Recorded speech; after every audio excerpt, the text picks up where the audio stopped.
चंबा जिला के डलहौजी गांधी चौक के पास स्थित नेताजी सुभाष चंद्र बोस मेमोरियल सरकारी स्कूल में बच्चों को आयरन की गोली, फोलिक एसिड खिलाई गई थी, जिससे एक साथ करीब 20 बच्चों की अचानक तबीयत बिगड़ गई। दवा खाने के बाद कुछ बच्चों को चक्कर आने लगा, उल्टी, पेट में दर्द होने लगा और कुछ बच्चे बेहोश होने लगे। किंतु स्कूल प्रशासन ने इसको हल्के में लिया। जिन छात्रों की ज्यादा हालत खराब थी, केवल उनको ही अस्पताल पहुंचाया। बाकी छात्रों ने आरोप लगाया कि तबीयत बिगड़ने के बावजूद न तो उनको घर फोन करने दिया गया और न अस्पताल ले जाया गया, जिससे स्कूल छुट्टी के बाद घर जाते समय कुछ छात्र रास्ते में ही बेसुध हो गए, जिन्हें स्थानीय लोगों ने अस्पताल पहुंचाया। बच्चों के बीमार पड़ने की जानकारी मिलते ही परिजनों में अफरा तफरी मच गई। आनन फानन में ही अभिभावक भागकर अस्पताल पहुंचे। बीमार हुए बच्चों में अधिकांश छात्राएं शामिल थीं। कुछ घंटों के इलाज के बाद बच्चों की स्थिति बेहतर हुई, किंतु तबीयत खराब होने की सही वजह का अभी पता नहीं चल पा रहा है। बच्चों की तबीयत खराब होने की जानकारी मिलने पर एसडीएम डलहौजी अनिल भारद्वाज तत्काल अस्पताल पहुंच गए और बच्चों का हालचाल जाना। बच्चों से बातचीत करने पर बच्चों ने बताया कि आयरन की गोली खाने के बाद उनके पेट और सर में दर्द होने लगा था और कुछ बच्चे बेहोश हो गए थे। स्कूली छात्राओं ने स्कूल प्रशासन पर आरोप लगाते हुए बताया कि आयरन की गोली खाने से तबीयत बिगड़ने के बावजूद कुछ छात्रों को ही अस्पताल पहुंचाया गया, बाकियों को स्कूल की छुट्टी के बाद घर भेज दिया। क्या नाम है आपका? कौन सी क्लास में पढ़ते हो? कौन सा स्कूल है? वर्षा क्लास 10th में पढ़ती हूँ, GSS स्कूल खोलकर। अच्छा, कोई बात नहीं। क्या हुआ? कोई टेबलेट दी थी आपको स्कूल में आज? हाँ, तो उसके बाद क्या हुआ? तब ठीक ही था। थोड़ी देर बाद फिर फोर्थ पीरियड में थोड़ी सांस लेने में प्रॉब्लम हो रही थी। फिर उसके बाद आप हॉस्पिटल आए? उसके बाद ठीक हो गया, तो फिर अचानक से फिर से खराब हो गई। नाम आपका? मेरा नाम जॉयल है। कौन से स्कूल में पढ़ते हैं? मैं हाई स्कूल में ऊपर। अच्छा, क्या हुआ आज?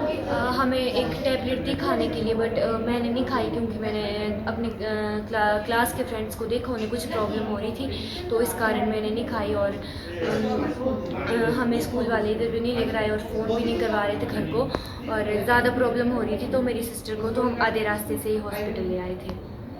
तो क्या प्रॉब्लम हुई थी? बच्चे को क्या सांस लेने में दिक्कत हो रही थी और उन्हें चक्कर से आ रहे थे और पता नहीं क्या क्या हो रहा था उन्हें। तो स्कूल वालों ने कोई हेल्प नहीं की आपकी? हेल्प तो की थी, बट जो ज़्यादा सीरियस थे उन्हें लेकर आ रहे थे, बट कई के घर में फ़ोन ही नहीं कर रहे थे। और तो आपके घर में फ़ोन नहीं किया स्कूल नहीं, में? फ़ोन नहीं किया। तो फिर आपके जो बहन है वो रास्ते में बेहोश पड़ी हुई थी, तो फिर इसको किसने बचाया? फिर लोकल बंदे? हाँ जी, लोकल। और भी बच्चे हैं, कोई उनको भी चक्कर आए और वो बहुत सीरियस है, वो अभी वो अंदर है। उन्हें भी उल्टियाँ आ रही है, चक्कर आ रहे, पता नहीं क्या हो रहा है उनको भी। क्या नाम आपका?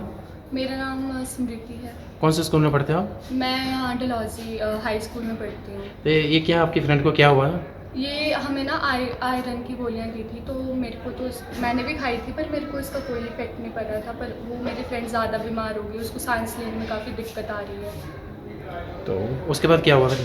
उसके बाद स्कूल में बीमार थी, उस टाइम में कोई एक्शंस नहीं लिए गए। टीचर तो बोल रहे थे सारे, पर उसके बाद फिर हम इसको ले आए तो रास्ते में बेहोश हो गए। उसके बाद आप लोगों ने हेल्प की। स्कूल वालों ने यहाँ हॉस्पिटल में पहुँचाया आपको? नहीं सर।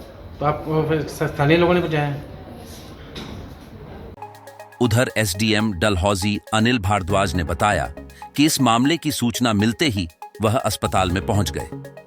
उन्होंने उपचाराधीन बच्चों और उपचार कर रहे डॉक्टरों से भी बात की, जिससे पता चलता है कि यह मामला मास हिस्टीरिया का बताया जा रहा है। उन्होंने बताया कि अब सभी बच्चों की हालत ठीक है और उनको इलाज के बाद घर में भेज दिया जाएगा। साथ ही उन्होंने जल शक्ति विभाग और स्कूल प्रशासन को भी इस मामले की जांच के आदेश दिए हैं और स्कूल की पानी की टंकियों की सफाई के भी आदेश दिए हैं। सर, आज senior secondary school, government senior secondary school के बच्चों की कुछ प्रॉब्लम आई हैं, उनको यहाँ हॉस्पिटल लाया गया, तो इसके बारे में प्रशासन की तरफ से आपने क्या देखा जी? ये अभी कुछ समय पहले ही ये सूचना प्राप्त हुई थी कि स्कूल में इन बच्चों को कोई आयरन की टेबलेट्स दी गई, जिसके कारण इनमें जो कुछ बच्चे हैं उनको कुछ तकलीफ़ हुई, जिसकी वजह से उन्हें यहाँ लाया गया, हॉस्पिटल में लाया गया। उसी वजह से मैं यहाँ आया था ये देखने की कहीं कोई ज़्यादा प्रॉब्लम तो नहीं है। किंतु जब यहाँ देखा और जो डॉक्टर्स हमारे यहाँ पर हैं, उपस्थित हैं, और जो बच्चे हैं उनसे भी मैंने बात की, तो ये पाया गया है कि ये जैसे डॉक्टर्स ने बताया कि मास हिस्टीरिया जैसे एक होता है स्कूल में, एक दो बच्चों को प्रॉब्लम हुई और उनकी देखा देखी में ही जो और बच्चे हैं उन्होंने भी अपने जो सिम्टम्स हैं वो बताने शुरू किए कि हमें भी सिर दर्द हो रही है, हमें भी जो चक्कर आ रहे हैं। और जो बच्चों से अभी मेरी बात हुई तो काफ़ी बच्चे जो हैं वो स्टेबल हैं, ठीक हैं, अब वो ठीक आ गए हैं। सिर्फ एक दो बच्चे जो कैजुअल्टी वार्ड में हैं, जो अभी भी रो रहे हैं या कुछ उस तरह के उनके लक्षण हैं।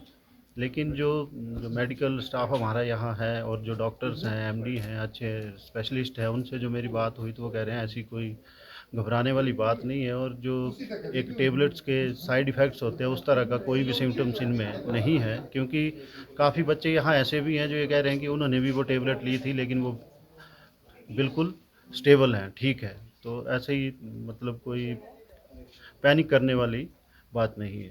तो सर ये पानी वगैरह की टंकियों की सफाई के बारे में आपने कुछ हाँ, स्कूलों को वो इंस्ट्रक्शन? एक थोड़ी सी बात ध्यान में आई है कि हो सकता है क्योंकि जो टेबलेट इन्होंने ली है तो ऑब्वियसली है उसके लिए पानी का प्रयोग भी किया है। तो अब इतने लार्ज स्केल पर अगर समस्या आ रही है तो वो हिदायतें जो आईपीएच डिपार्टमेंट और स्कूल मैनेजमेंट को दे दी गई हैं कि अपने जो आसपास की सफाई और जो वाटर की इनकी टैंकियां हैं उनकी भी सफाई जो है वो करवा लें। डलहौजी हलचल के लिए नरेंद्र सिंह बोबी की रिपोर्ट।